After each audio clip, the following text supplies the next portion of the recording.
สบายดีคลิปนี้สิมาเอาเรื่องของการ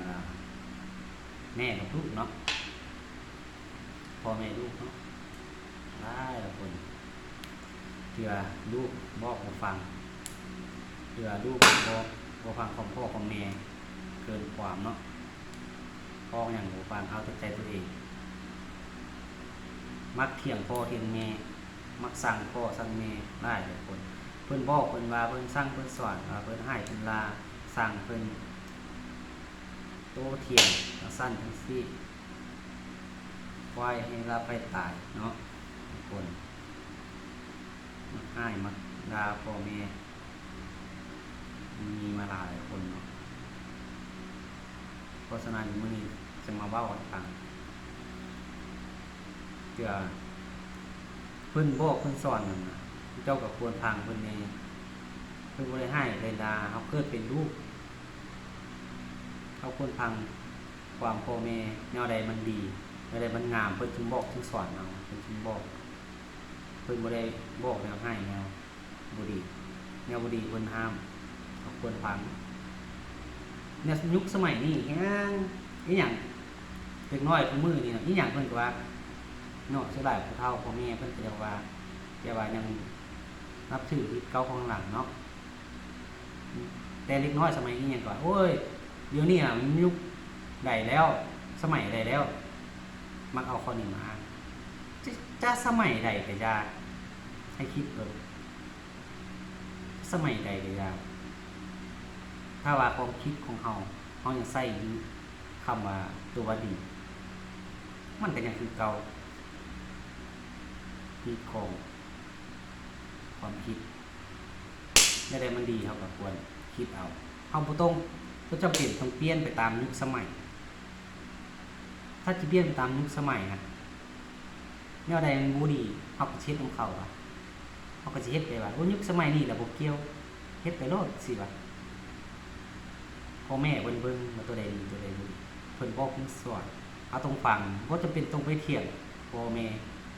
บ่ต้องไปลาพ่อแม่บ่อยากให้ดีเดี๋ยวพ่อแม่มีลูกออกมาอยากมีลูกเพื่อหยังบ่ได้เพื่อเอามาเบิ่งมาแย่งมันงามโอ้ยนั่นแหละมันจบมันงามเลี้ยงลูกออกมามันจบมันงามจังซั่นจังซี่ให้มันใหญ่แล้วราคากินคือเป็ดคือไก่มันบ่แม่นที่พ่อแม่สร้างครอบครัวเอากันมามีลูกมีเต้ามันเพิ่นว่าเพิ่นคิดใส่ตอนเพิ่นเฒ่าแก่มาเฮ็ดกินบ่ได้อยากมีลูกมีหลานเบิ่งแยงตอนแก่ตอนเฒ่าตอนเฮาเฮ็ดบ่ได้เพิ่นบ่ได้เพียงเฮามาบ่ได้เฮ็ดเฮามาเพื่อว่าความซื่อความงามมาตั้งมาให้อยู่สู่ความงามใบเบิ่งคือว่าเลี้ยงมาให้ดาเฮามันบ่แม่นผู้เป็นพ่อแม่เลี้ยงมาจังมีลูกมาเพื่อใส่สวยมาเลี้ยงดูแลยามเฒ่าแก่ที่เฮาเฮ็ดบ่ได้เพิ่นมีลูกมีหลานมาเบิ่งแยงเฮาบ่ล่ะวัดที่เฮามีครอบครัวมาเฮาก็ต้องการอย่างนั้นคือกันเพราะฉะนั้นการทุกคนนี่ต้องมีการที่อยากสร้างครอบครัวเพื่อเนี่ยนั้นหรือว่าบางคนบ่คิดอย่างนั้นบ่เห็นเขามีลูกเห็นเขามีผัวมีเมียแล้วคิดเอามาในนั้นซื่อๆบ่ได้คิดกว้างไกลที่จะปล่อยคิดว่าที่มันถูกต้องที่เขาคิดแบบนั้นเลยสร้างครอบสร้างครัวมีลูกมีเต้าไปเบิ่งแยงตอนเฮาเฒ่าเฮาแก่ตอนเฮาเฮ็ดบ่ได้แล้วผู้เป็นลูกคือกันบ่ควรที่จะไปโต้เถียงไปให้เวลาพ่อแม่เพิ่นบอกแนวดีครับต้องควรฟังเพราะจำเป็นต้องไปนำสังคมหลายทุกมื้อให้คิดเบิ่งแม่เทียบเบิ่งแม่สังคมทุกมื้อนี่คนขี้รักมักจกมีหลายคนสิเพมีหลายคนนอกเลก็มีหลายย้อนว่านำตามสังคมคิดเบิ่งเนาะเทียบในสังคมอย่าว่าหาสินำเทียบสังคมโอ้ยสมัยใดแล้วนี่ก็พวกให้ง่ายๆเทียบกับพวกขี้รักรถท่านนี่เฮ้ยเขารักไปบ่เห็นเป็นหยังเนาะ เขาบ่จับได้เด้อว่าเขาก็เฮ็ดน้ำเข้าพวกนี้นั่นแหละนำสังคมเขาเลยนะเนี่ยบุรีก็นำไปมันเขาก็หลากหลายเด้บ่เห็นเป็นหยังเด็กเป็นตอนนั้นเป็นหยังแล้วตอนเขายังจำบ่ได้เจ้าก็ไปเฮ็ดน้ำเขาเป็นน้ำเขาลักรถลักล่างลักก็ขี้ลักไปเป็นโจรพุ่นไปเพิ่นจับได้ว่าเป็นหยังไงจบเวลาชีวิตเจ้านั่นแหละเขาเอิ้นน่ะผู้คิดรอบคอบเนี่ยสังคมเฮ็ดในหลายประเทศไปเขาต้องคิดเบิ่งดีๆก่อนว่าสังคมทุกมื้อนี้เป็นจังไดมันถูกหรือผิดสังคมเปลี่ยนยุคเปลี่ยนสมัยไปแล้วก็จะเปลี่ยนไปตามเขาต้องเปลี่ยนเขาเปลี่ยนไปทางที่ดีโอ้สังคมทุกมื้อนี้เนาะพัฒนาไปไกลเว้ยมีแต่เครื่องเทคโนโลยีมามีแต่แนวใหม่ๆมีแต่แนวทันสมัยมาเขาคิดไปทางที่นั่นนี่แล้วได้เขาจะได้ใช้ได้สอยมาทางที่ดีแล้วได้เขาคิดดีสร้างเขามันจะดีขึ้นจะเข้าอย่างนั้นเขาคิดไปทางที่ดีเอาหรือแม่นาสังคมเขาเฮ็ดในใดเฮ็ดหมดโปรตีนน้อยทุกมื้อนี้หัวท้องพ่อนี่11 12ปีมีสู้มีเพียรคิดเอาผัวเอาเมียละเฮ็ดจังได๋ก็คิดไปนำคิดไปแล้วจะคิดแล้วบ่การเอาผัวเอาเมียมันเฮ็ดจังได๋แน่คนจังได๋แน่จะสามารถนอนครอบรถตัวจะแล้วบ่นี่ก็คิดครอบเบิ่งว่ายิ่งว่าสายเดี๋ยวนี้เล็กน้อยเขาเทคเข้าว่าไปดิ้นกินซูมแซวไปเขาพาซูมหยังก็ซูบผู้สาวผู้ซูบปุ๊บเป้าบ่เคบ่ไอบ่จาว่าบ่กาวบ่หยังเฮ็ดหมดทุกสิ่งอย่างว่ายิ่งวิสัยเป็นย้อนเฮ้ยนำสังคมพวกผู้ชายนี่นะส่วนหลายมันจะมีแต่พวกที่ว่าอายุหลายเนาะที่ว่ารุ่นอ้ายขึ้นไปซะพวกผู้หญิงขึ้นเล็กน้อยขึ้นใหม่นี่12 13 45จะเป็นนักเรียนเนาะไปเวลาผู้ทันผู้หาเงินได้เนาะว่าพวกรุ่นอ้ายเขามีเงินเอาเงินมาให้ทำซี่เนาะเลี้ยงไปเลี้ยงได้เลี้ยงไปม่วนซื่นแหละเข้าเทศเข้าปลาเลยไปดิ้นกินเนี่ยมันมีแต่ความม่วนซื่นเท่านั้นมันตาเท่านั้นถ้าบุคิดนี่เขาเอาดีเนี่ยเขาต้องลงไปเลยแล้วนั่นคือความตัดสินใจของเขาควรหรือควรพวกผู้ใหญ่นอกเขาไปแล้วจ้างใหม่ท่านซี่เขาพาเฮ็ดพาสู้นั่นสู้นี่ก็สู้ไปบางคนนี่นะอะไรสู้เราติดเด็กคิดกูตัดสินใจบ่ได้นะติดมันยากเห็นพวกติดสู้เขาสิออกได้ติดคุกติดตารางไปติดละซอกลักมักจกไปเพราะฉะนั้นผู้เป็นลูกต้องควรฟังความพ่อแม่บ่มีพ่อแม่ไปที่นำทางที่บ่ดีให้ลูกเฮ็ดครับพ่อแม่นี่มีแต่บอกแนวทางที่ดีหมดเขาต้องควรฟังเพิ่นบ่ต้องไปเถียงเวลาไปให้ไปนั่น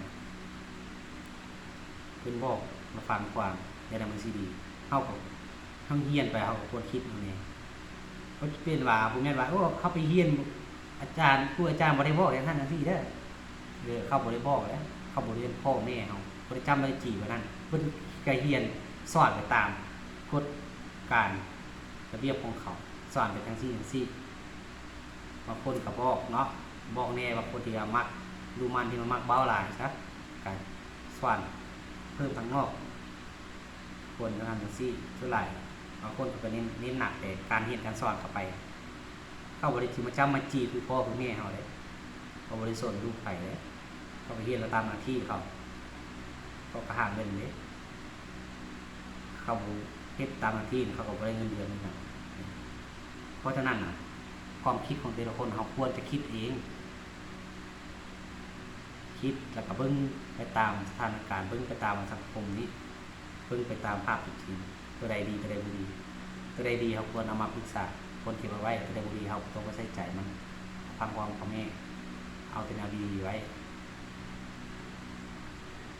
เพราะฉะนั้นทุกคนต้องควรสั่งพ่อสั่งแม่เพิ่น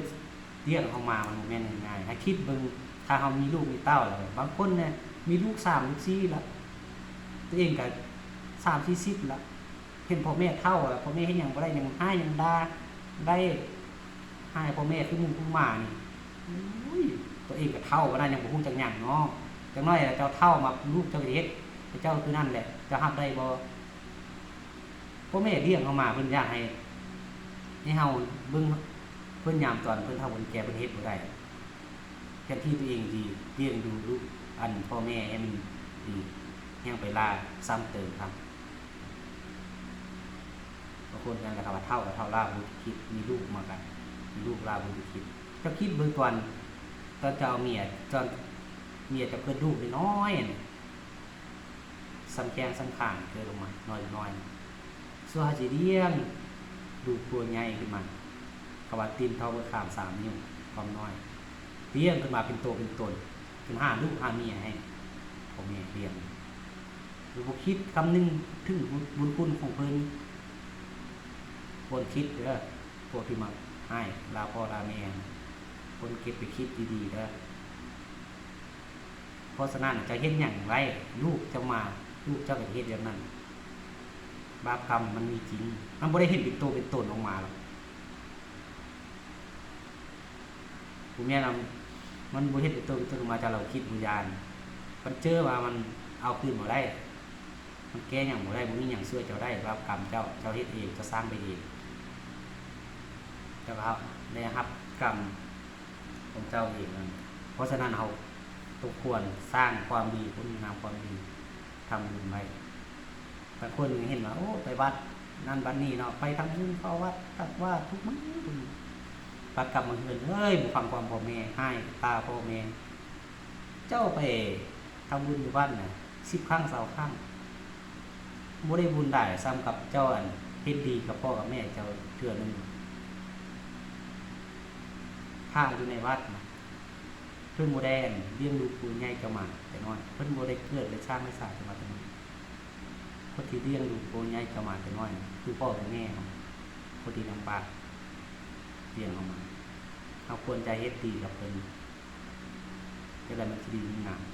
เลยจะได้บุญสร้างกับพ่อกับแม่ต้องไปสร้างบนยืนบนไก่ควรเด้อทุกคนควรพิจารณาตัวเองเด้อควรสิว่ามาบุฟังความพ่อแม่มาให้มาเบาให้พ่อให้แม่ควรคิดตัวดี